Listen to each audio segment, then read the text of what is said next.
Drug addiction, a disease that affects the brain and behavior of a person. It causes physical and psychological harm and most often beyond repair. The struggle is real and the cure unavailable.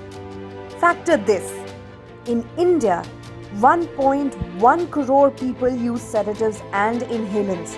As a result, excessive overdosing of drugs, 4.6 lakh children and 18 lakh adults need help.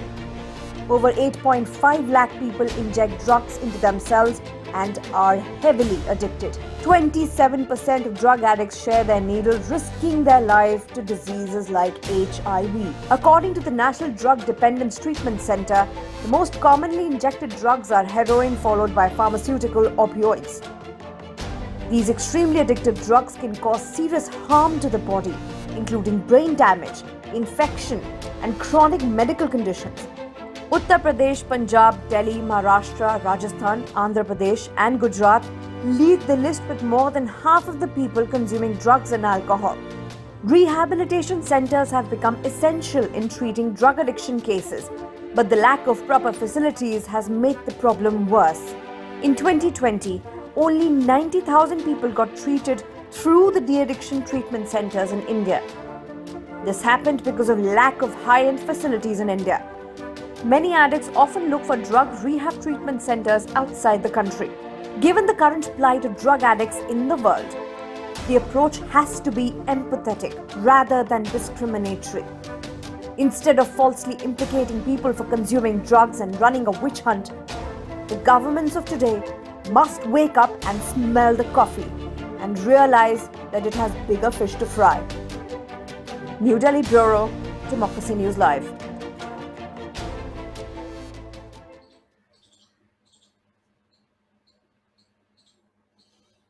Good evening, everyone. I'm Rohit Gandhi, and you're watching Democracy News Live, the show It Matters. According to a recent report published by India's Ministry of Social Justice, one has seen there are millions of Indians dependent on alcohol, cannabis, opiates, and drug misuse is a pervasive phenomenon in Indian society. So we have to see, as a modern society in India, what happens with drug use. Beyond drug use, how much dependence there is. Is this a disease or is this just a habit? Are we empathetic as a society to make sure that there is rehabilitation for people who sometimes get addicted with drugs?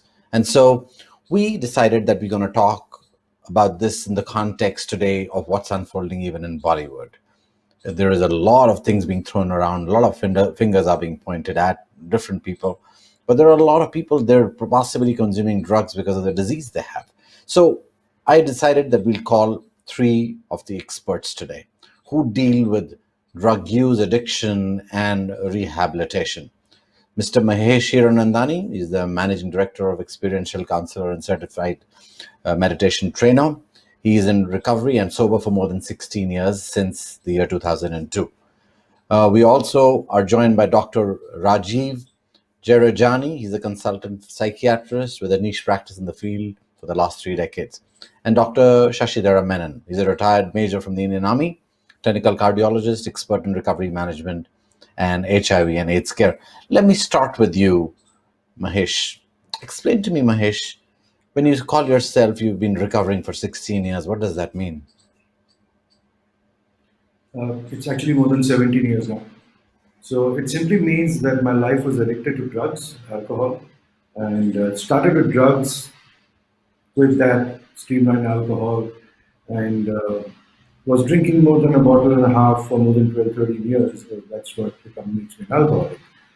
And recovery means I went in for treatment in 2002 November.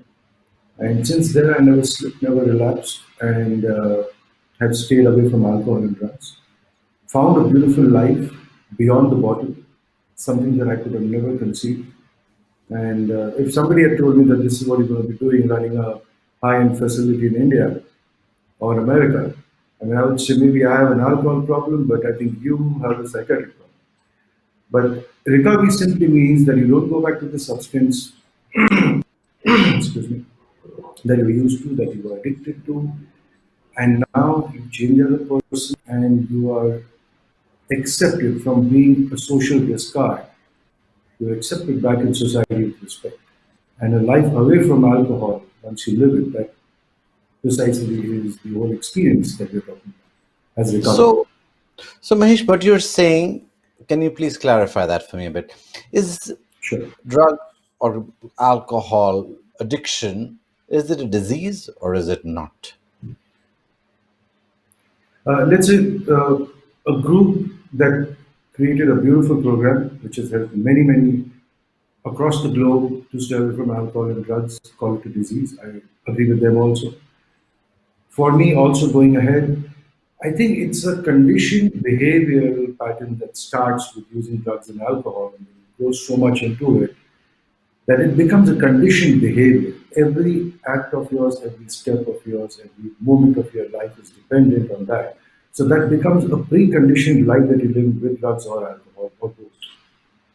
So for me, it's a disease, it's conditioned behavior, it's it's a result of emotional unmanageability, uh, emotional imbalance.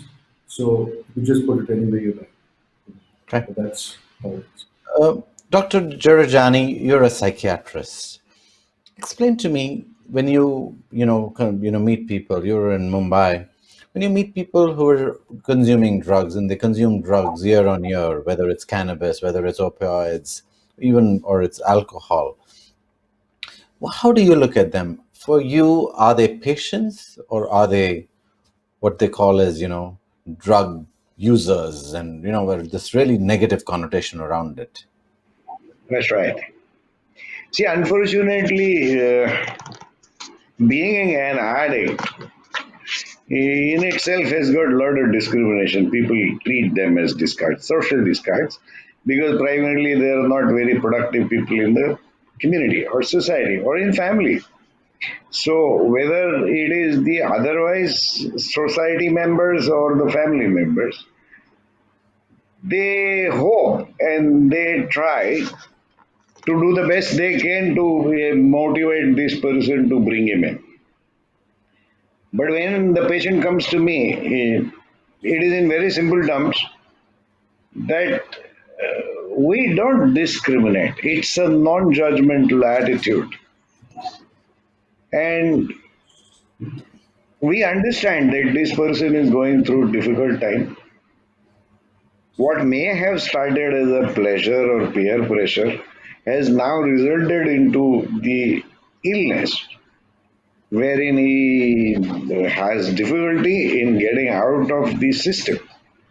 Now, the point is that my patients, I always relate with them on one to one basis most of the times, and they are intellectually sound, emotionally sensitive, and I'm not sounding critical, but socially quite manipulative. Trust me on that. Because they know what they want and they know how to get it also.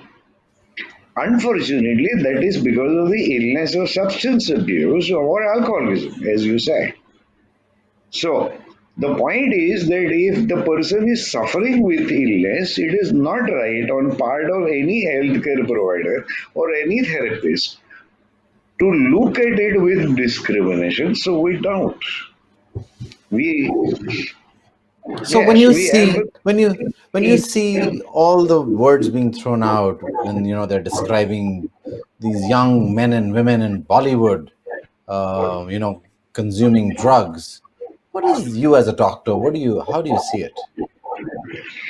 Well, unfortunately, this is one subject which has come into public and awareness and media, which is for only last couple of 10 years, maybe max. It's not that the substance abuse or alcoholism did not exist earlier. It did, but it had different trends. To begin with, it became a matter of public health and we required a policy was because younger generation started using it, more number of female patients started getting it, and the rapid deterioration came because the synthetic drugs started. So Naturally, people got concerned, civil society members also started thinking that we need to look at it. And then, of course, the government policies, the Drug Act was there earlier, but then 1985, I remember that in Vignan Bhavan there was a kind of meeting and they developed the whole concept. I was part of the technical advisory group. And it was formulated for the first time. The law came into the picture.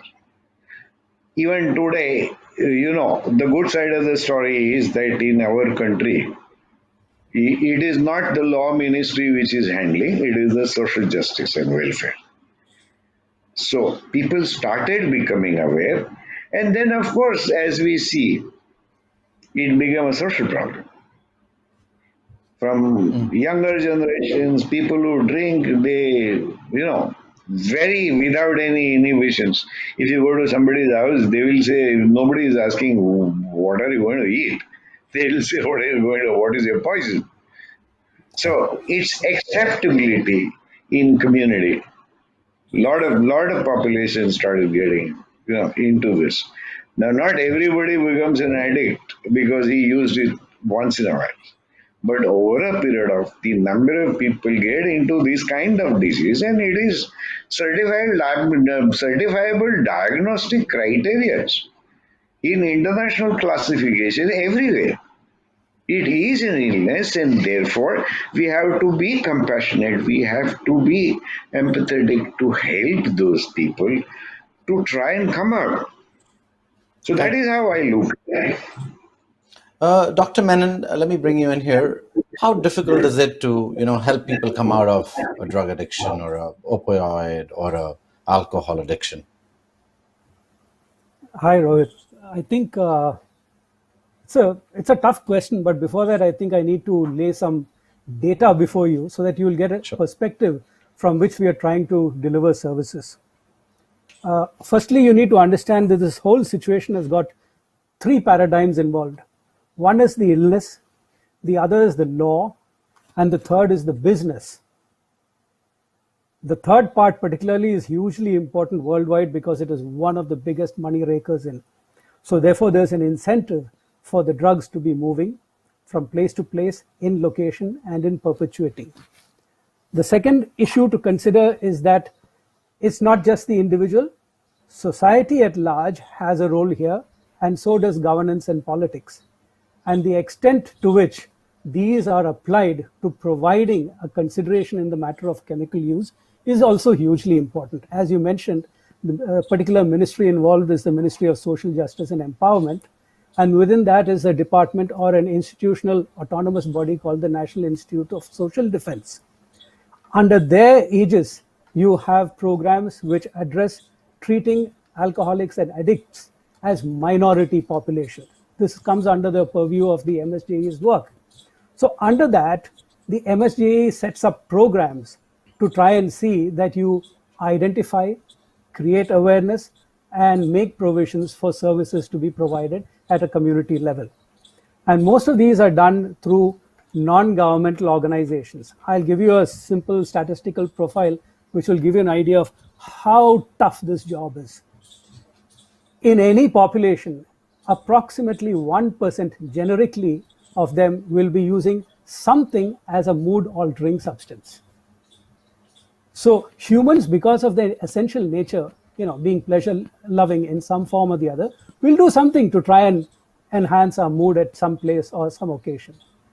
Now, there are at least 14% of our population who will be regularly using these chemicals to create some changes in their mood. And approximately, and that's become a way of life for them. And approximately 10% of those will require treatment to get out of this problem. It's such a serious enough situation and diagnosable under criteria, as Rajiv said, that they actually need treatment. Now, transpose these figures to just India. Think about it. We are a 130 crore population. And ultimately, if we look at that 10% who require treatment, we are talking about nearly 18.25 million people. Wow, that's a large number. Yes. That's a large number. Any data that you'll try to get from the government will show you that they never have more than 500 or 700 authorized treatment centers across the board in the country. If you look at even Mumbai, there are hardly 10 government centers. And think of Mumbai's population, nearly 15 million. Yeah. You just transpose those stats and see, can you provide services? No. Therefore, the major portion of the work goes through NGOs, non-governmental organizations. I've been working with the largest NGO in India under MSJE for the last 28 years. And I've run a lot of programs, set up their programming, treatment schedules, and in association with that, I'd put in a lot of work with the UNODC. Now, it's like trying to get a horse to drink water. You can show the water, make it possible, but there has to be a need and an intent for that person to make a change. If you do things on an involuntary basis, which is primarily what the NDPS, National Narcotic Drugs and Psychotropic Substances Act, works on the basis of, you create a list and say, these are not allowed. If you are found with these substances that are listed in there, you are an offender. And if you want to say that you're innocent, then you got to prove that you're innocent. It's not the other way around. And it's quite draconian in that sense, but there are considerations within that act also which says that for people who are not using this to violate the law or to conduct a business, they should be given an opportunity and a chance to create a change for themselves through treatment.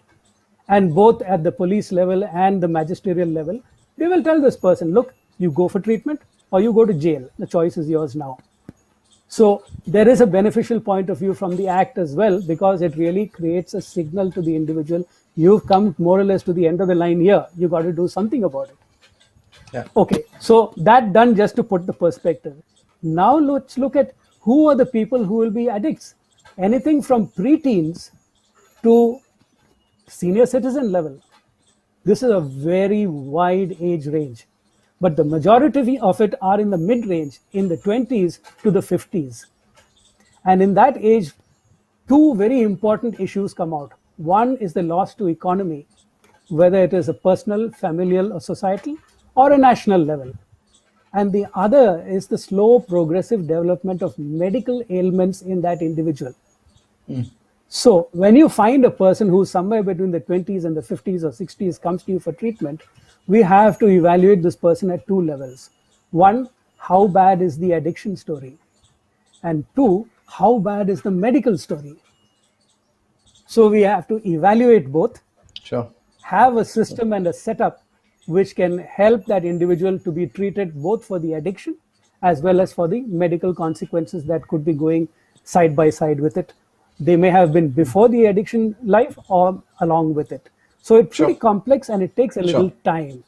So a lot of investigations, evaluations. I wanna lay it out for the viewers who are watching on what you're talking about. So, Dr. Menon has kind of talked about how, while the business side of it certainly is a big challenge, and it will continue to stay to be a challenge. It's obviously a big money driver around the world. Politicians run it under their auspices. The police departments are involved. Now, that's a separate part of the whole challenge. That's something that we need to constantly question and constantly challenge around the world. And it must be dealt very, very carefully. Then there are the drug users. The drug users are not criminals. They need to be handled carefully. They need to be, given counseling. They need to be brought back. And I'm going to go back now to Mahesh. Mahesh, this rehabilitation bit, as Dr. Menon laid it out and Dr. Jerajani laid it out, is a big challenge area. There aren't enough places, and even if there are some, they aren't equipped enough to handle it. Explain to me your own journey as you kind of went into this direction, as you were coming out of this whole challenge yourself. So, thanks for asking this question, Rohit. It's been a very interesting journey.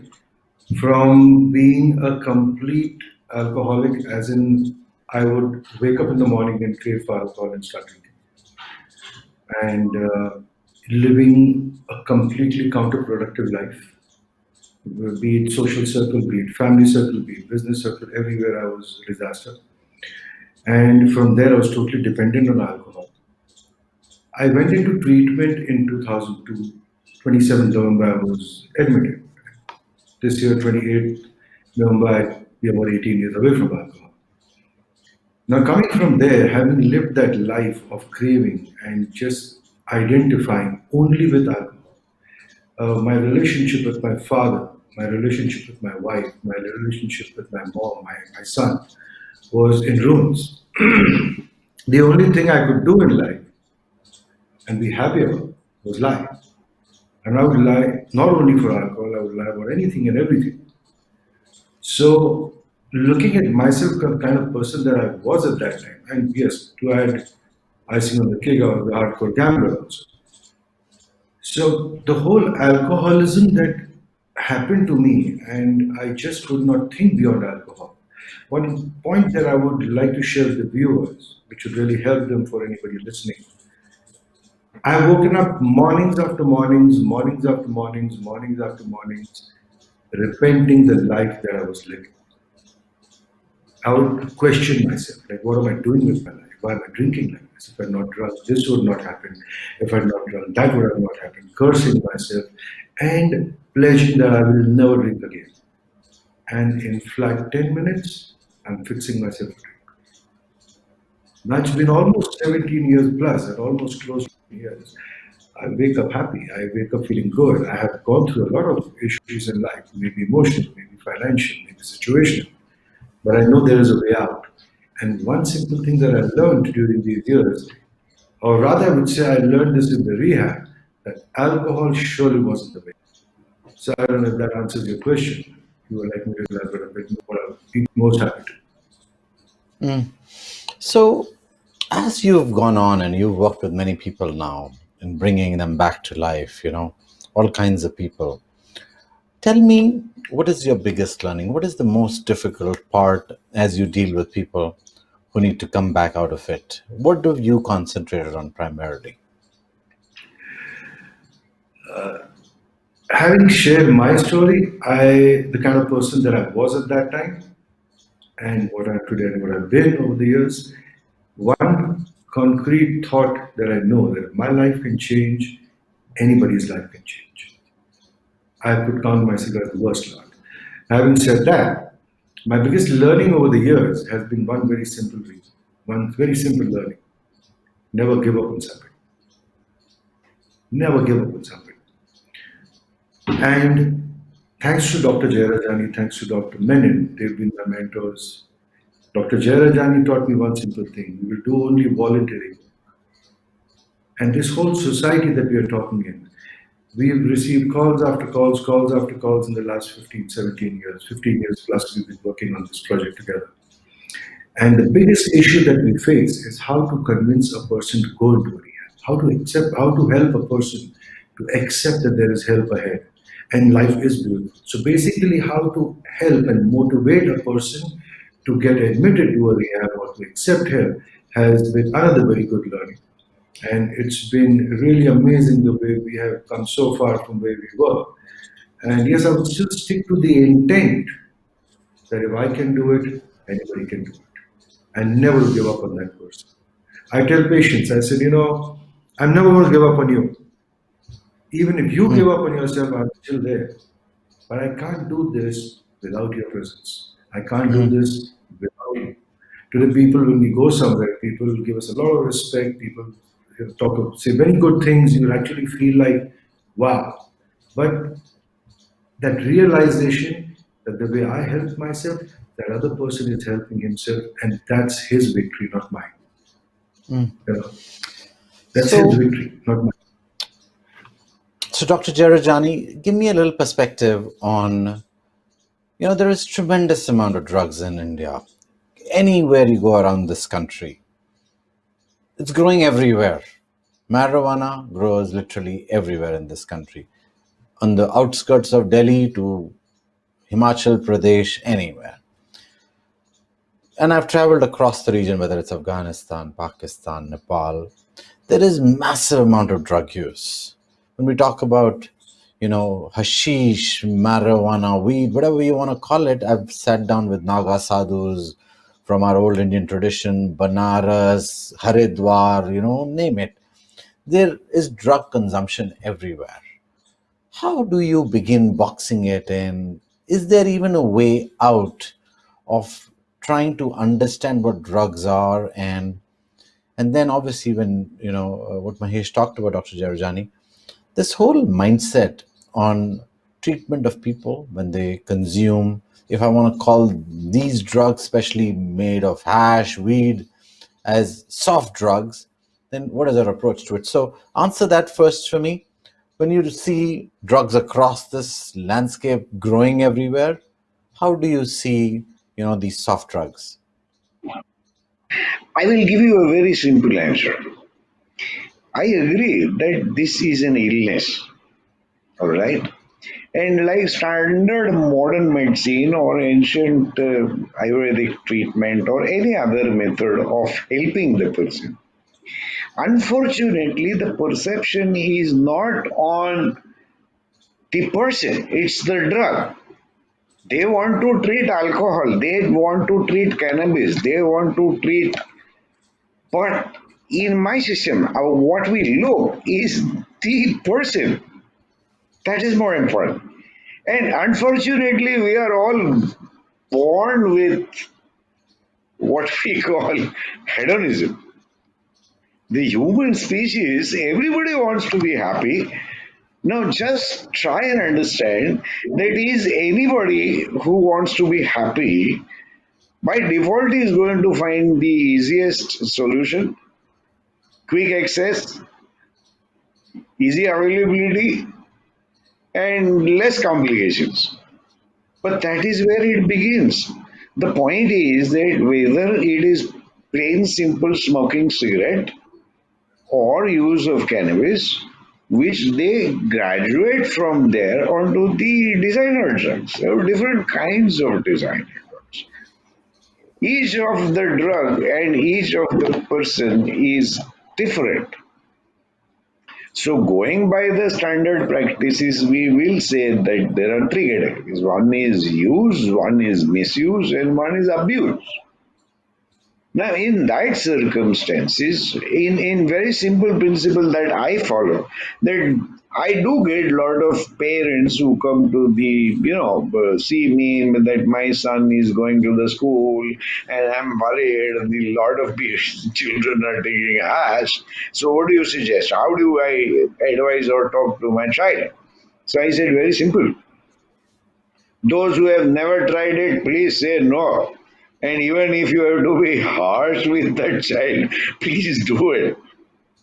Those who have already experimented, well, give awareness, make them aware, stop blaming them, and treat them as normal as possible. Give them responsibilities for their own life, even if they are young adults. Then you have, everybody needs a role model.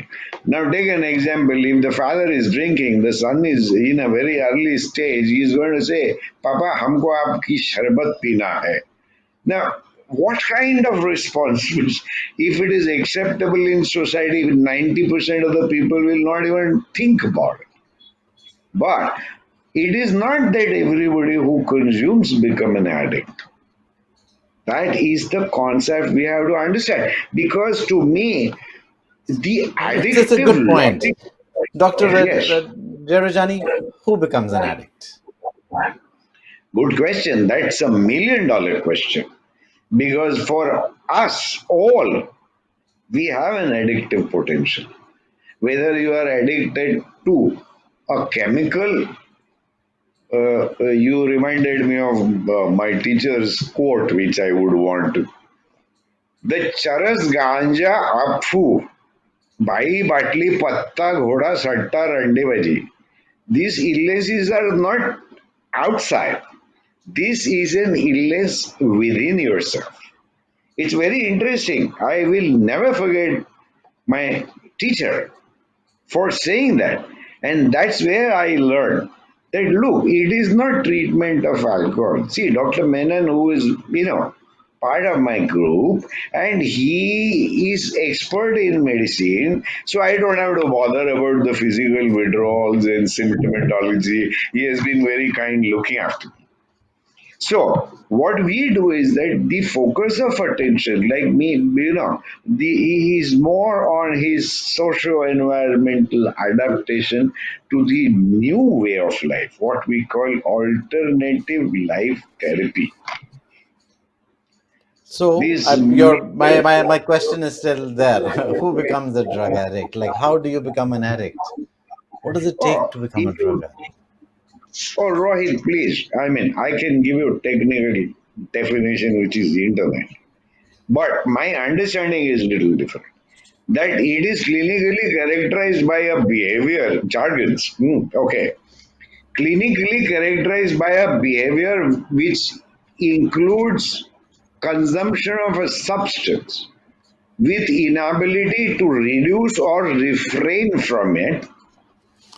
And when they attempt to do that, there are physical and psychological problems, Withdrawals. which is sufficiently severe enough to cause impairment of his personal, interpersonal, and social life. Can This everybody is how become? Can everybody become? so everybody has got potential.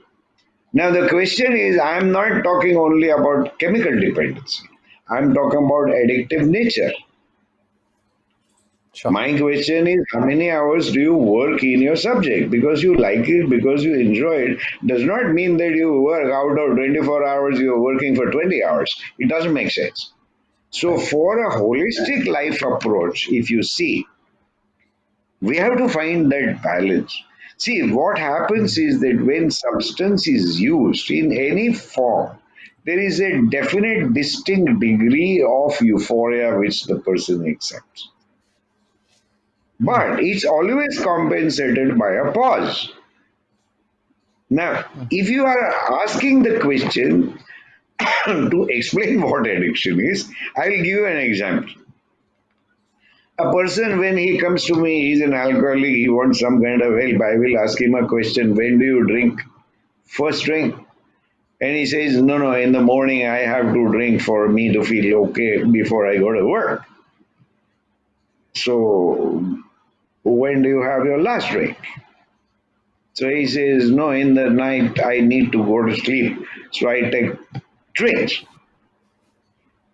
Now, Rohit, just imagine the same person, same brand of alcohol. In the morning, it wakes him up, and in the night, it puts him to sleep. Chemistry, it is not possible. So, therefore, it is everything to do with the mind of that person, the perceptions, the experience of emotionality, the altered personality because of use of substances, inability to relate with himself, with other people, or whatever he believes in. So, addiction is not only one part of the story, it is extended. For every one person who is addicted, how many people suffer? The parents, two of them, the spouse, at least two children, let's go by that. So, extended family, I'm not even counting. But at least 5 people suffer because of one person. Now, if you help that one person, life of the other 5 will also improve. Sure. Now, No, if you absolutely. Dr. Jerajani, I want to structure this because I think you've given a lot of information, and I want to kind of structure it in terms of trying to understand. So the impact of alcohol, impact of drugs, happens over a large grouping of people. There may be, you may have a family history of it and it may impact you. There may be other issues around it. There may be some trauma that you may go through in your life and that may impact you. So anybody can become a drug addict, or anybody can become an alcohol addict or addict of a habit, like Dr. Jerajani talked about, even habits. And so I think it's a big issue, and we must all be open to the idea of that. I'm going to now go to Dr. Menon. You mentioned about withdrawals, and how do you manage those withdrawals? Dr. Menon, if you can slightly lay emphasis on how large are the challenges with withdrawals specifically, and how do you medically handle it? So, Rohit, based on the different types of drugs, not all of them have significant withdrawals. The problem of the drug can be the creation of an addiction because of its potential effect either on the body or the mind or both. The addictive potential of some chemicals is predominantly mental, and the addictive potential of some chemicals is physical too, to a great extent. Now, say for example, take the most common thing that is being used globally since time immemorial is alcohol. Alcohol has a certain time duration of mental effect, but underlying it, it has a slow, continuous physical effect. So over several years and decades of using it, the body has undergone damage. So when a person is asked to withdraw from using that substance acutely, you not only have to deal with the withdrawal effects at a mental level, which could be extreme agitation, discomfort, fear, anxieties, tremors, physical tremors, inability to be able to stand and move around, because these are all chronic underlying disorders affecting the nervous system, probably parts of the brain like the cerebellum and the peripheral nerves, no balance, no motor power, so many things involved. So when we design the treatment for the withdrawals, we look at two major groups of treatment provided: how much for the mind and how much for the physique. In the mind, with the help of the psychiatrist, wherever possible, we try to see that the mental agitation should be minimal but not completely free. So we use some medicines, some psychotropic medicines, which help to allay the anxiety and disturbances of mental thinking, the pace of the mental thinking of that individual, so they're a little more relaxed. And on the other hand, we try to bring the body's functioning as close to normal as possible, bring it back to homeostasis, nutritionally, through the fluids, through electrolytes, rest, balance to the diurnal function of the individual, day-night sequencing. All these things help the individual to have a calmer body as well. The more serious disorders that have been diagnosed in this process will be attended to over the long term. But in that initial phase, this is very important. Mental rest and physical rest, and a semblance of balance for a short period of time, so that the acute withdrawal phenomenon, some of which can be very, very dangerous, like delirium tremens, it's almost like a continuous seizure going on that individual. So if it wasn't alcohol-based, one would probably call it a status epilepticus. But since it is alcohol-based, you call it a delirium tremens. The whole body and mind and brain are quaking.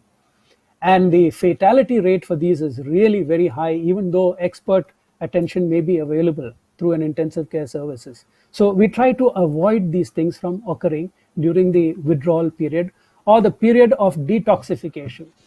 And the withdrawal period as such changes for the different chemicals. Dr. Menon, you're making some really important points. The whole concept of being predisposed stands as one reason sometimes for your addiction, but then there is trauma that one goes through, and then consumption of certain substances also predisposes you to some diseases, and that's one of the big challenges. So my master's research is in post-traumatic stress disorder and journalists who cover war and disaster, and one of the things we learned coming out, I worked with a psychiatrist from Sunnybrook Hospital, Dr. Anthony Feinstein. What we learned was that if you consumed alcohol while you were in a war zone, you were more predisposed to PTSD, DSM-4 as it's described medically, than if you didn't. And so a lot of journalists that were coming out of war zones, all the way through 90s and 2000s and even today, always did consume alcohol. And the rates of PTSD in journalists was slightly higher than that of the combatants. It was a surprising number, but it was an essential number, because of the predisposition to things like, threat to life, guilt, also, alcohol consumption, and sometimes even drug consumption. So these areas certainly, predispose ourselves. Mahesh, let me come back to you. Now that we know that a lot of people are going to be predisposed to certain things, and a lot of people are going to get impacted, what is it that you see as the core area that India needs to work in, and specifically you, when you deal with people who are going through it? How do you see the path forward of dealing with people who are going through drug rehabilitation? Sure. Excuse me. I think one, we should really have a lot of awareness spread on this. The awareness of a life beyond alcohol and drugs, very important. And one very important fact to be explored upon and spoken upon, where the family needs to understand that that person wants to come out of it, but he doesn't know how to come out of it. Instead of believing that he's living a life that he wants to live and that's how he wants to drink. That's not exactly what he wants to do. So moving ahead, it's very important for us to create more facilities where people can approach us, more approachability. And the whole belief system in society needs to change and look at the addicts differently, as in they need to see them as people who are struggling in life instead of enjoying life. Instead of glorifying them and making news out of it, it is more about telling them, extending a helping hand to them, you know. So I'm very glad to be on part of this news. So we are looking at showing what people could do to help them to get out instead of exposing them the way currently we've been hearing news. That really pulls a person more down into it. So more facilities doing the same, more and more awareness doing the same. Confidentiality, maintaining confidentiality, very important, most important factor, I would say, but that adds on to the social stigma, and that's precisely what the person is worried about all this time. So there's lots that could be done. I mean, more shows like this and more talks like this, and I mean, I've been open to speaking on many platforms and have spoken on many platforms over the years, just to spread the news that that person needs help. That's all that he needs. He doesn't need your gyan. He doesn't need to be shooed away. He doesn't need to be joked upon. He doesn't need to be exposed, but he just needs help. That is more important. I mean, that is one area that I would really like to work upon. Great. No, I think that's a very good point. All three of these gentlemen have been working with consumers of drug, alcohol, opioids. And I think that's a very important thing to remember as we, go and slander people all over the internet today, as we go and try and make a joke out of it and try and pull people down. One of the most important things to remember is that we as a society are empathetic to the other people in society. And if there is a challenge, there is a disease, then we look at it more carefully rather than, take them down and, pride ourselves in taking them down. And I think that's how we will be a better world. Thank you, all of you, for joining me for this show. Good night and good luck.